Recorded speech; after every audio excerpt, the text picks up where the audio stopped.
Sanctus, Sanctus, Sanctus Dominus Deus Sabaoth. Bapak, Ibu, dan saudara-saudariku yang terkasih dalam Tuhan kita Yesus Kristus, salam jumpa kembali, salam sejahtera untuk kita semua. Berkat Allah yang Maha Kuasa senantiasa menyertai kita. Marilah kita mendengarkan dan merenungkan bacaan-bacaan kitab suci hari Rabu tanggal 12 Juli tahun 2023. Bacaan pertama dari kitab Kejadian bab 41 ayat 55 sampai 57, dilanjutkan dengan bab 42 ayat 5 sampai 7a dan ayat 17 sampai 24a. Sekali peristiwa, seluruh negeri Mesir menderita kelaparan dan rakyat berteriak meminta roti kepada Firaun. Maka berkatalah Firaun kepada semua orang Mesir, "Pergilah kepada Yusuf, perbuatlah apa yang akan dikatakannya kepadamu." Kelaparan itu melanda seluruh bumi. Maka Yusuf membuka semua lumbung dan menjual gandum kepada orang Mesir, sebab kelaparan itu makin hebat di tanah Mesir. Juga dari seluruh bumi datanglah orang ke Mesir untuk membeli gandum dari Yusuf, sebab kelaparan itu menghebat di seluruh bumi. Di antara orang yang datang membeli gandum itu, terdapatlah pula anak-anak Israel, sebab tanah Kanaan pun ditimpa kelaparan. Sementara itu, Yusuf telah menjadi mangkubumi di negeri itu. Dialah yang menjual gandum kepada seluruh rakyat negeri itu. Maka ketika saudara-saudara Yusuf datang, kepadanyalah mereka menghadap, dan kepadanyalah mereka sujud dengan mukanya sampai ke tanah. Yusuf melihat saudara-saudaranya dan segera mengenal mereka. Tetapi ia berlaku seolah-olah ia seorang asing bagi mereka. Dan dimasukannyalah mereka semua ke dalam tahanan 3 hari lamanya. Pada hari ketiga, berkatalah Yusuf kepada mereka, "Buatlah begini, maka kalian akan tetap hidup, sebab aku takut akan Allah. Jika kalian orang jujur, biarkanlah seorang saudaramu tetap tinggal terkurung dalam rumah tahanan, tetapi kalian boleh pulang dengan membawa gandum untuk meredakan kelaparan seisi rumah. Tetapi saudaramu yang bungsu harus kalian bawa kepadaku sebagai tanda bukti bahwa perkataanmu benar. Kalau begitu, kalian tidak akan mati." Demikianlah diperbuat mereka. Mereka berkata seorang kepada yang lain, "Betul-betul kita menanggung akibat dosa kita terhadap adik kita Yusuf.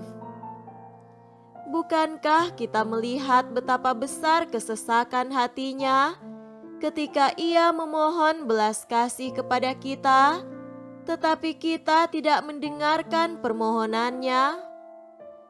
Itulah sebabnya kesesakan ini menimpa diri kita." Lalu Ruben menjawab mereka, Bukankah dahulu kukatakan kepadamu, janganlah kamu berbuat dosa terhadap anak itu. Tetapi kamu tidak mendengarkan perkataanku. Sekarang darahnya dituntut daripada kita. Tetapi mereka tidak tahu bahwa Yusuf mengerti perkataan mereka, sebab mereka memakai juru bicara. Maka Yusuf mengundurkan diri dari mereka, lalu menangis. Kemudian ia kembali kepada mereka. Demikianlah sabda Tuhan. Syukur kepada Allah.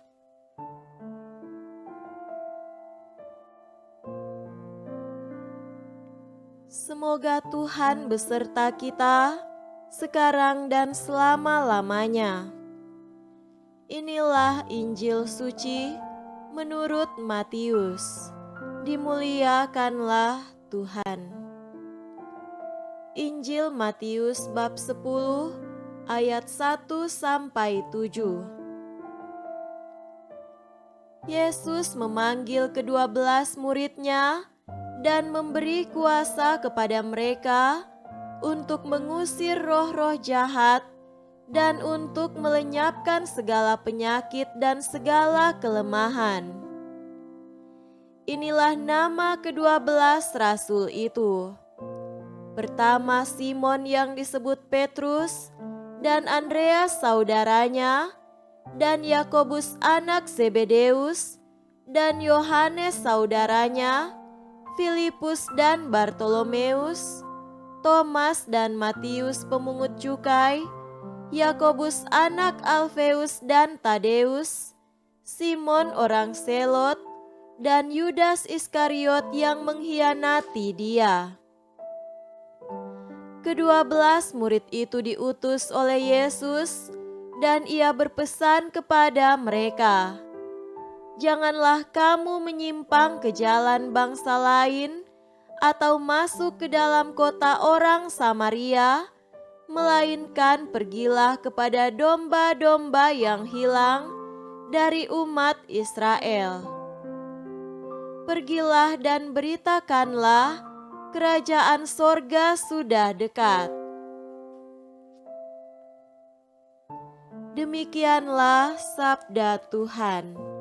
Terpujilah Kristus.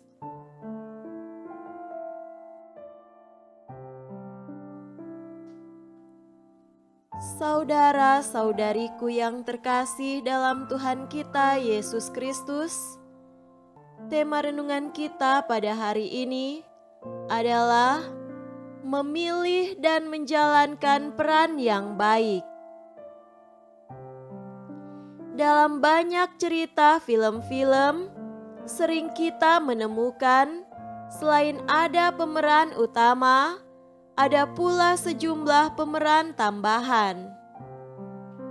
Pemeran tambahan tersebut biasanya menjadi pendukung atau berpihak pada pemeran utama, ada pula yang menjadi lawan atau musuh. Namun di beberapa film malah terdapat peran lain, yakni awalnya ia menjadi seorang pendukung, namun kemudian ia berkhianat dan berpindah pihak menjadi lawan dari pemeran utama. Kita akhirnya mengetahui bahwa pemeran yang berkhianat pada akhirnya tidak pernah berhasil. Mereka akhirnya dikalahkan atau mengalami kerugian.